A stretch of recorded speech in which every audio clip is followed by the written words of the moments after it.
Hello, and welcome to this edition of Mornings. I'm Allison Lasienka. And I'm Mara Slater.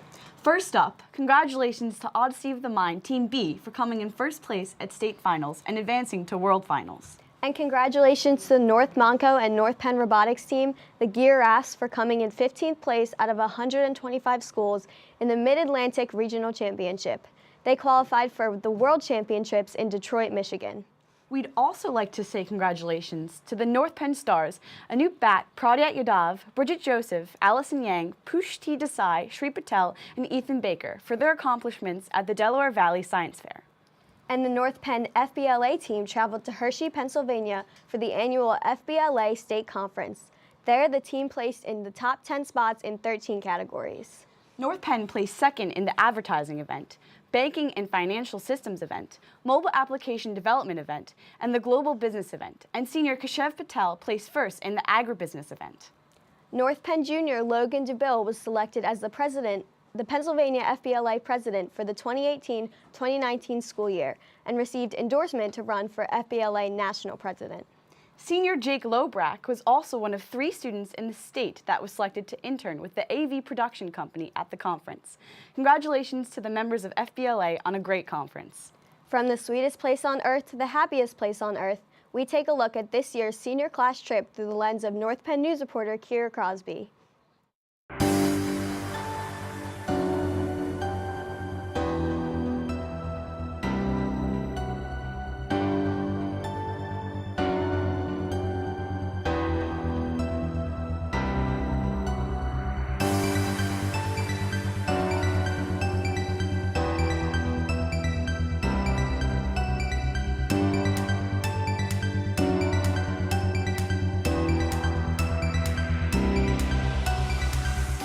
The North Penn School District hosted a community forum about school safety, moderated by Superintendent Dr. Kurt Dietrich.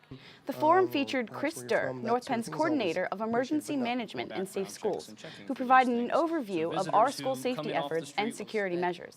While broadcasting live to the North Penn area on NPTV's cable channels and social media, North Penn interacted with community members to garner their input and answer questions.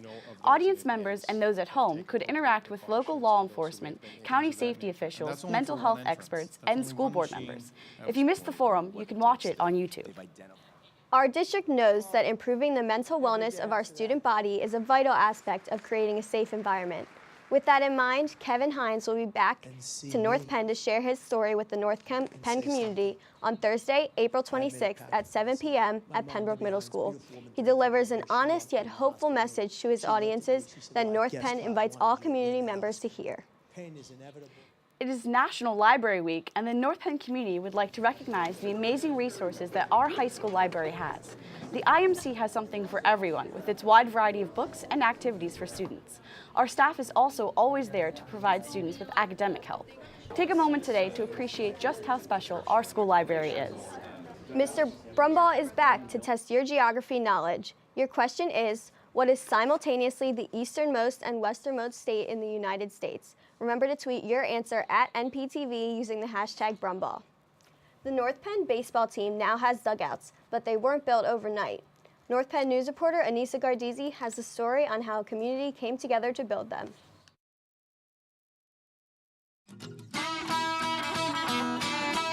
We don't really have a team motto per se, but on the back of our t-shirts we have a silhouette of an Amish barn raising. Part of that is because I'm obsessed with the Amish lifestyle, but also when you raise a barn in Amish country, it's the whole community comes together, a new family gets married, they need a barn, the community bands together, they build this barn, it happens in a matter of just a couple of days. It's the entire community coming together to build that structure that that family can have for eternity. And when I look at our dugouts, it's kind of like an accidental offshoot of that same motto. While a barn raising takes a couple of days, the process of the Knights building their dugouts took a little bit longer. Everybody keeps telling me, oh, you got your dugouts. Well, we didn't get them. Like, it wasn't like we just pulled them off of a truck. It was a learning experience, and it was a long road, and we're glad that we have them. That long road included year-round fundraising, trips to school board meetings, and contracting. We have a booster club that's outstanding when it comes to getting sponsors for us. So in the springtime when we start our games, we have signs all over the outfield fence. Every dollar from those signs went to the building of these dugouts. What would have been an estimated $40,000 project ended up costing the Knights around $25,000 thanks to all materials being donated by Knights Creek. The Knights broke ground on December 2nd with a team of skilled locals. So we had some great people working on the dugouts. We had Scott Lauro as a mason. He's a local guy, North Penn guy his whole life. Kids went to North Penn, he lives in Hatfield. Milt Borowski did all the roofing. Milt was right up the street across from Freddie Hill. He's a Tomlinson firefighter. He and his wife are big supporters of North Penn sports. We had Eric Schultz do all the excavating for us. His son's on our team. He's one of our outfielders. Rich Marino did all the warning track mix and all the leveling around the dugouts. His son graduated last year. He's a township supervisor in Tomlinson. All local people. It may have taken longer for the Knights to build the dugouts than it takes to build a barn. But through the process, the Knights gained more than just a physical structure. We're trying to build a team. We're trying to build success. We're trying to build a program where everybody on the team has an equal part, no matter how talented they are. And we want everybody to feel like they're a big part of what we do on the field. And that's really the concept of that teamwork element. But we sort of built these dugouts in the same way. Big community effort and a really nice product at the end. The Knights acknowledged that big community effort by recognizing the community members who helped bring dugouts to North Penn during the first pitch of a baseball game. Of the Knights dugout story on the Night Crier or NPTV's YouTube channel. Our very own Hayden McKay is in the studio to give us the lowdown. Hi Hayden, how was your week? I know you're on the Disney trip, so was it kind of stressful getting everything in before the end of the third marking period? It was a little bit. Yeah, I felt that way too, but we're almost over. Yeah. It's almost done. All right. Hey seniors, you can still submit a graduation speech to read in front of your classmates. Just complete the form that was emailed to you by Wednesday, April 19th. If you have any questions, please stop by D103. Prom tickets will be sold today for the last time at the $70 price. April 16th through April 20th, you can purchase them for $75 each. All obligations must be cleared in order to purchase tickets. Guest forms must be approved before you purchase a guest ticket. Don't miss out on this senior memory.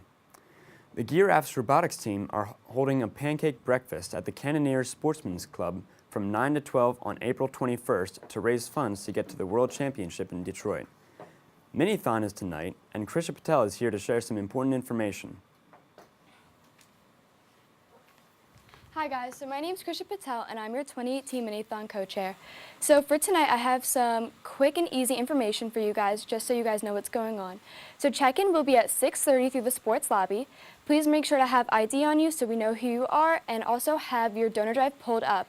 You must have $50 raised in your donor drive because this event is to celebrate your fundraising efforts.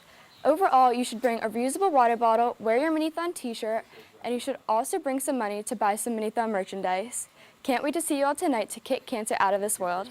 Thank you. Thanks, Krisha. So let's go over to Mr. Monero. How are you doing this morning? I am doing fantastic. As always, it's a beautiful day, 80 degrees, sunny. It's Friday. We're at North Penn High School. What more could you want? Exactly. Am I right, guys? Yes. Super. All right. I'm here today with two esteemed members of the National Honor Society. You guys are selling something else that's great, donuts. Yes. All right, tell us about the Krispy Kreme sale you have coming up. So we are selling $10 a dozen for Krispy Kreme glazed donuts, and we already started. So you can talk to any NHS member, and we're selling until next Monday, April 23rd. All right, so if that sounds mouth-wateringly delicious to me, how do I go about getting said donuts? So every NHS member is going to be selling them. Every one of them? Every one of them. So you go up and they'll have a form, so you give them your name, and then on the drop-off date, May 2nd, you will get the donuts from the same person like you ordered. All right, May 2nd during 8B? Yes. What happens if you're one of those people that got a little lazy on your schedule and you scheduled no school period 8 and you don't have an 8B? Then what do you do? No donuts? Well, you can pick them up the next morning. Oh, okay. Krispy Kreme, they stay good for 24 hours, so they'll still be good. All right, how much again? $10 a dozen. All right, find an NHS member, buy them, all proceeds go to benefit NHS, right? Yep. All right, now through what day? April 23rd, which is next Monday. Next Monday. Mm-hmm. I've never heard that before. Next Well, Monday. next Monday will be the Monday coming up. Most people would say a week from Monday. A week from Monday then. All right, a week from Monday. Get your donuts before then. Krispy Kreme, best donuts in town. You guys have anything else to say about NHS? Oh, that's it. All right, have a great weekend, guys. North Penn, enjoy the weather today and tomorrow. And let's send it back to the desk. Thanks, Mr. Monero. This week's question of the week is from Hispanic at the Disco. She asks, how do you feel about Toys R Us closing? Let's see what you answered on this edition of the question of the week. Behind closed doors, I'm a fool for your love. It makes me want to watch Toy Story. Sad, angry. I don't really care because I'm a grown young man. What? They're closing? And now that it's closing, I don't know where to live. I used to work there, so it sucks. I'm devastated. That was my favorite place to get some Hot Wheels. And now, where am I going to get some Hot Wheels now? I'm gonna have to tell my parents. I don't really care about Toys R Us closing, but I'm sad Babies R Us is closing because I can't get my baby food anymore. Can I have a time machine? I want to go back to 1990. Toys R Us closing is a disgrace to this country. I used to buy Barbies from there, and I used to play with them. I'm not gonna lie. I'm an Amazon gal who gets boxes too much, 3 to 4 times a week. So I'd rather them get delivered than go to Toys R Us. I don't really care about Toys R Us closing because I feel like the toys were overpriced and you could get the same things at Walmart. I love that place. Did you tweet your answers to @NPTV? Let's kick it over to Mr. Brumball himself for the answer to this week's Brumball Challenge. Hey, the answer you've all been waiting for. The country that is both the easternmost and westernmost state is Alaska. Easternmost because the Aleutian Islands actually extend into Asia, actually the furthest east part of Asia, even further east than Maine. Bet you didn't know that? Now you do. Thanks for playing this week's Brumball Challenge. The winner of the Brumball Challenge is JCG John. That's all we have on this edition of Mornings. I'm Allison Lasienka. And I'm Mara Slater. Have a great day, North Penn.